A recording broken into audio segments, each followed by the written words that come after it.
I've been thinking a lot lately about what's missing in the West. Not just politically or economically, deeper than that. There's this emptiness, this void that no amount of progress, technology, or activism seems able to fill. We're more connected than ever, but lonelier. We have more freedom than any generation before us, but fewer people seem to know what to do with it. I can't help but feel like we're living in a moral vacuum, and I'm not alone in sensing it. You look around, and it feels like the compass that once guided us is broken. Right and wrong have become negotiable. Truth is now called your truth, as if reality bends to personal feelings. We used to have a common foundation, something bigger than ourselves that anchored our behavior and decisions. But now, it's like we've severed the roots that once grounded Western society. That foundation, whether we admit it or not, was Christianity. Not necessarily the strict religious rules, but the values it brought with it: forgiveness, humility, charity, responsibility, the idea that life has purpose beyond personal pleasure. Even if you didn't go to church, those values shaped the culture you grew up in. They were baked into our laws, our holidays, our sense of justice. But as we've pushed religion out of public life, we've lost more than a belief system. We've lost the moral structure that kept society coherent. And I get it, Christianity, like any institution, has its flaws. There are scandals, contradictions, and people who've been hurt in the name of faith. But throwing out the whole thing because of human failure is like destroying a hospital because some doctors made mistakes. The West didn't become successful because of capitalism alone. It flourished because its systems were rooted in values, most of which trace back to Judeo-Christian teachings. Now that those teachings are seen as outdated or oppressive, we're left with a vacuum, and nature, as they say, abhors a vacuum. That vacuum is being filled by something. What culture, identity, politics, materialism, digital obsession? These have become our new belief systems, and they're far less forgiving. Say the wrong thing and you're cancelled. Don't fit the narrative and you're silenced. It's ironic that in trying to get rid of religious dogma, we've created new dogmas, only this time without grace or redemption. In traditional Christianity, you could repent, grow, be forgiven. In today's climate, one mistake defines you forever. We've lost the sense that life is sacred, that people, even the ones we disagree with, carry inherent worth. The result, a cold, divisive, hyper, individualistic culture where everyone's yelling, but no one's listening. We're quick to tear down and slow to build up. We chase validation on screens instead of connection in real life. And beneath all the noise, people are searching for meaning, for belonging, for truth. Somewhere along the line, we started to believe that freedom meant doing whatever we want. But freedom without values isn't freedom, it's chaos. When nothing is sacred, everything becomes disposable. Marriages, friendships, traditions, even life itself. We've become a culture obsessed with rights, but allergic to responsibility. We want purpose without discipline, progress without sacrifice, unity without truth. But it doesn't work that way. I'm not saying we all need to go back to church tomorrow. But maybe it's time we reconsider the wisdom in what we left behind. Maybe the answer to our cultural drift isn't found in tearing down the past, but in remembering what was good about it. Maybe the West doesn't need a new philosophy. It needs to reconnect with the one that gave it life in the first place. When I hear someone like Piers Morgan speak about Christianity, not as a priest, but as a public figure who sees the direction we're headed, it resonates. He's not preaching, he's observing, and what he sees is what many of us feel but haven't quite put into words. That without a moral core, our freedoms will eat themselves. That if everything is relative, then nothing really matters. That if we keep drifting, we might soon find ourselves lost. The irony is, we've traded timeless wisdom for temporary trends. We mock the Bible while quoting influencers. We abandon the church for self-help, only to feel more broken than ever. It's not that Christianity was perfect, it wasn't. But it gave us a map, and without that map, we're wandering. The West is at a crossroads. We can keep pretending that morality is subjective and truth is optional. Or we can rediscover the framework that once guided kings, artists, revolutionaries, and everyday people towards something greater than themselves. I'm not here to convert anyone. But I do think it's worth asking, what filled the moral space left behind when we pushed faith out of the picture? And is it working? Because looking around at the rising anxiety, the cultural fragmentation, the emptiness behind all the noise, I'm not so sure it is. Maybe it's time to admit that we've lost something. And maybe, just maybe, Christianity isn't the problem, maybe it's part of the solution. I used to think Christianity was just religion, rituals, rules, sermons on Sundays, people clinging to old ideas in a fast-changing world. I never thought of it as something that shaped everything around me. But the more I paid attention, the more I realized that even if you're not religious, Christianity is still deeply woven into the world you live in. It's more than a personal belief. It's been the cultural anchor of the West for centuries. And when you start pulling that anchor up, things drift fast. We don't often stop to think about why our society values things like compassion, equality, forgiveness, or the idea that every human life has worth. We just assume those ideas are natural, obvious. But they're not. They come from somewhere. They were taught, passed down, and reinforced by something bigger than any one generation. In the West, that something was Christianity. Even people who don't believe in God still live in a world built on Christian foundations. That's the irony. We've forgotten the roots, but still live off the fruit. And now that those roots are being severed, we're seeing the consequences. The culture feels unmoored, like a ship without direction. Everyone is chasing purpose, chasing identity, but no one seems to know where they're going. We've got freedom. But freedom from what? And for what? We say we want justice, but without a shared sense of right and wrong. How do we define it? We've thrown out the framework, but still expect the house to stand. Christianity didn't just give people something to believe in. It gave society structure. It taught restraint when it was easier to indulge. It taught responsibility when blame would have been easier. It shaped our language, our literature, our laws. Even the idea that the weak and poor deserve dignity, that's not a universal truth. It was radical when Jesus said it, and it changed the world. When I say Christianity is a cultural anchor, I don't mean everyone needs to go to church or quote the Bible. I mean it's been the deep foundation that held the West together. The values we now take for granted. Mercy, love your enemy, turn the other cheek, forgive those who hurt you, those aren't human defaults. Left to ourselves, we choose revenge, power, pride. Christianity introduced a new way of being, and it's stuck until now. Today, we're living in a strange in-between. We've kept some Christian values, but cut them off from their source. We want justice, but without truth. We preach love, but cancel people who offend us. We promote equality, but only if it fits the current narrative. It's like we're trying to build a new world on borrowed moral currency, and we're running out of it. But the thing about anchors is that you don't always notice them until they're gone. And now we're starting to feel the drift. Everything feels polarized. Every conversation turns into a fight. People are afraid to speak, to believe, to even ask questions. We're no longer united by anything higher than ourselves. No common story, no shared foundation, just individuals floating in their own truths, hoping they don't offend the algorithm or the crowd. And here's what really hits me. It's not that we've outgrown Christianity. It's that we've forgotten how much we needed it. Not just spiritually, but culturally. It gave people hope beyond their pain. It taught us that suffering wasn't meaningless. That grace was possible. That we were accountable, not just to ourselves or the state, but to something higher. And in that accountability, there was order. There was peace. There was freedom with boundaries. Now, without that, we're seeing a rise in anxiety, loneliness, division. We've got more choices than ever, but less clarity. We've got more comfort, but less meaning. We know how to make a living, but not how to live. And deep down, I think a lot of people are quietly wondering what happened. Why does it feel like something important slipped away? I'm not here to pretend Christianity fixed everything. There's been hypocrisy. There's been corruption. But even with its flaws, it anchored people to something bigger than themselves. It reminded them they were not the center of the universe. It taught humility, gratitude, sacrifice. And most importantly, it gave people a reason to care about each other, even when it wasn't convenient. When I hear Piers Morgan talk about Christianity's role in saving the West, I get it.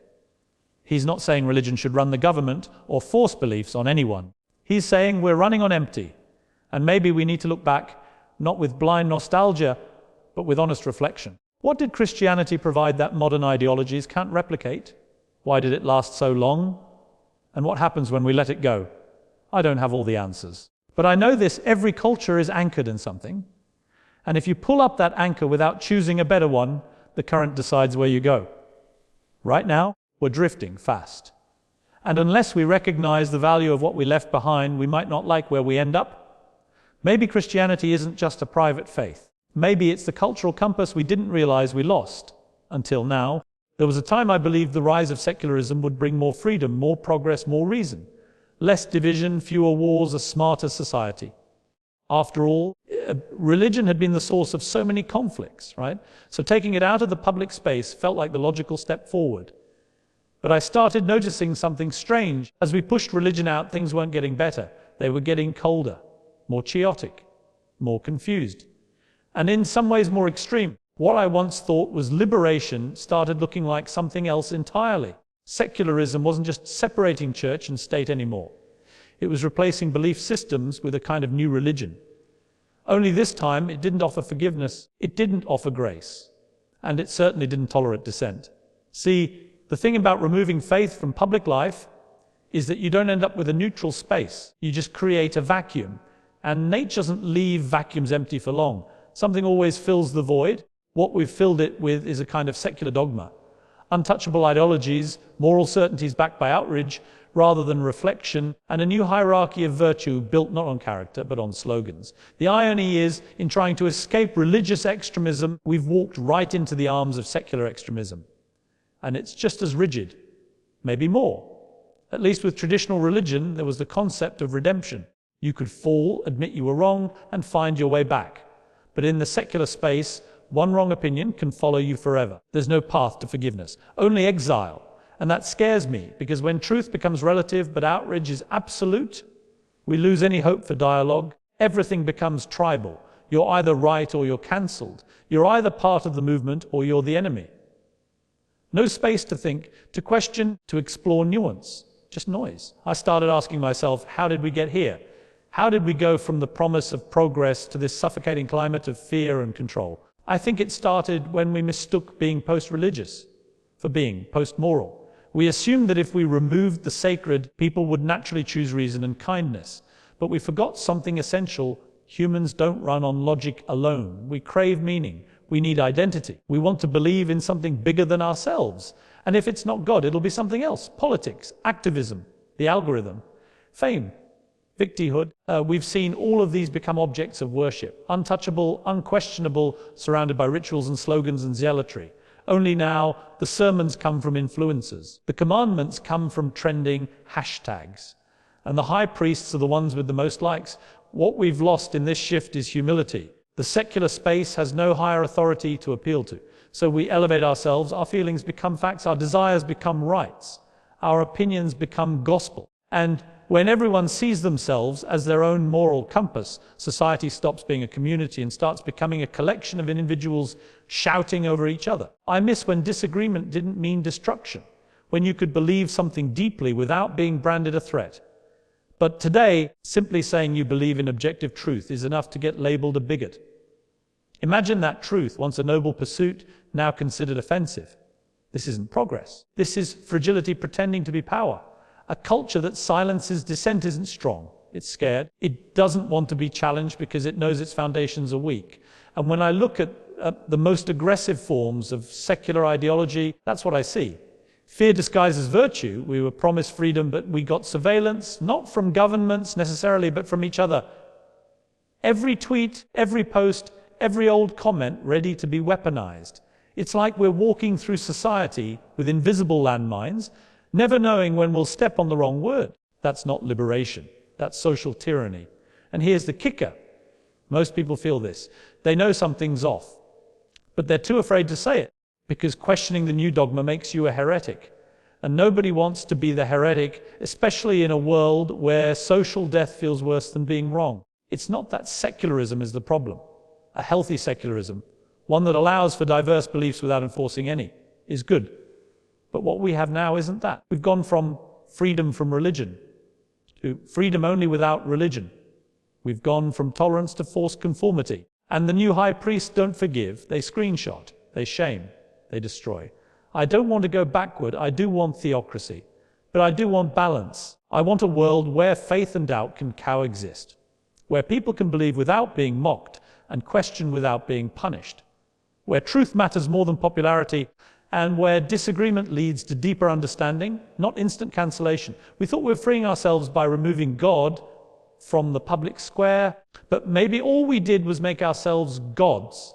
And if you look around at the division, the anxiety, the loneliness, It doesn't seem like that's working out too well. Maybe we need to rethink what we've called progress. Maybe we need to ask whether throwing out the old foundations made us stronger or just more fragile. Because if we've traded grace for judgment and truth for trend, I'm not sure that's a trade worth celebrating. Secular extremism doesn't wear a collar or carry a Bible, but it has all the same dangers: arrogance, intolerance, and the belief that anyone who disagrees is evil. That's not the world I want to live in. And I don't think it's the world most of us wanted. So maybe the next step forward isn't about choosing sides, religious or secular. Maybe it's about rediscovering humility, space for dialogue, room for grace, and the courage to say, we might have gotten this wrong. I never used to think faith had anything to do with stability.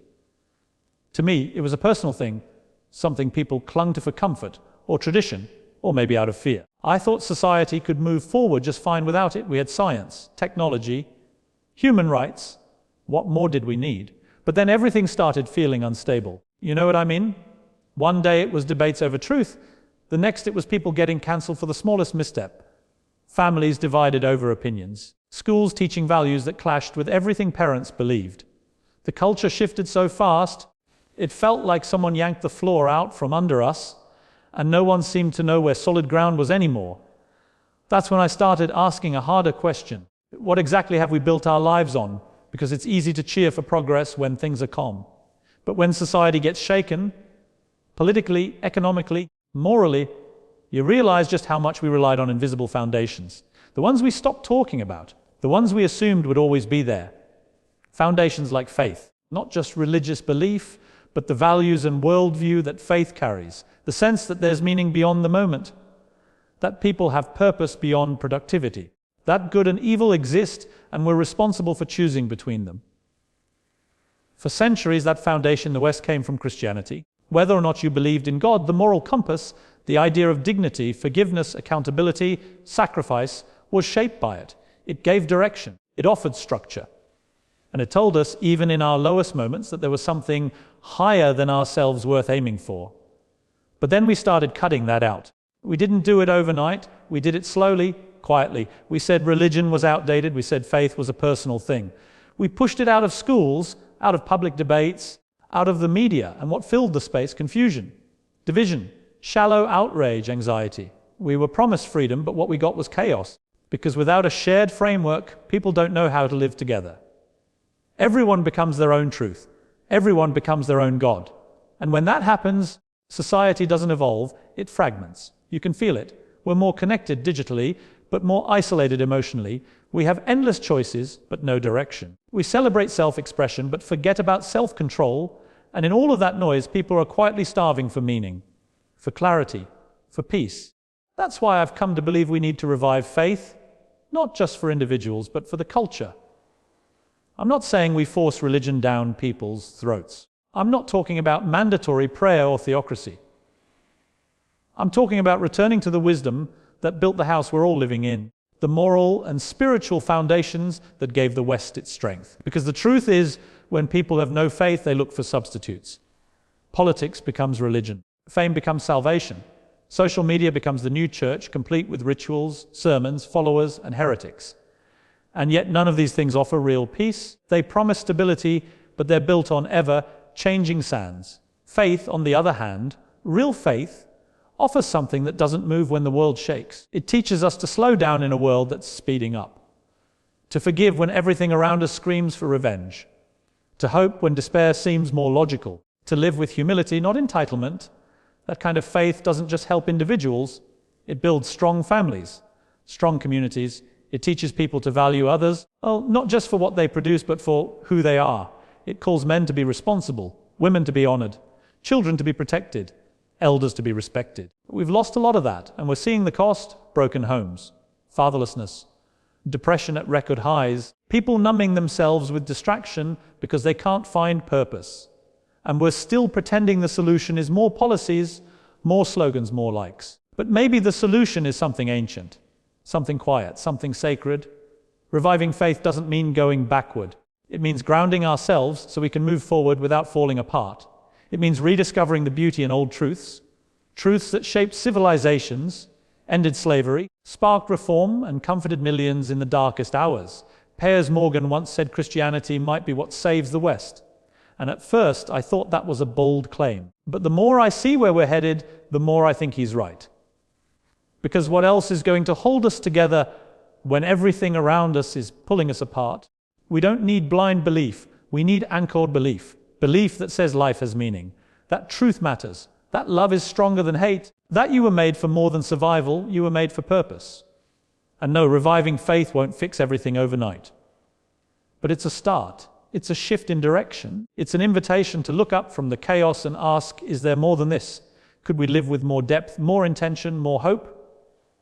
I think the answer is yes, because what we're missing isn't just structure, it's soul. And soul doesn't come from a screen or a slogan. It comes from a place beyond us, from something timeless, something holy. That's what faith offers. And if we want stability in our homes, our minds, our nations, we're going to need it. Not as a crutch, but as a compass. Because if we keep drifting, sooner or later we're going to hit something we can't fix.